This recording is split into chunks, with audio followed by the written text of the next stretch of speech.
წმინდაო დიდო მეფეო დავით აღმაშენებელო ევედრე ღმერთსა ჩვენთვის საკვირველება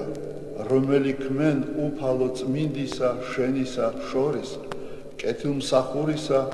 მეფისა დავითისა ზესთა ახტების გონებასა სიტყვის მოქმედთასა რამე თუ ადიდე იგი სახელისათვის შენისა ვიდრე დახსნამდე სარკინოსთა ბრწყინვალეთა მიერ ძლევათა ყოვლად საკვირველთა ხოლო შემდგომა დახსნისა სარკინოსთასა დიდებულ ჰყავ ნიშთა მიერ საკვირველთა რომლისა ოხითა მოეც სულთა ჩვენთა დიდი წყალობა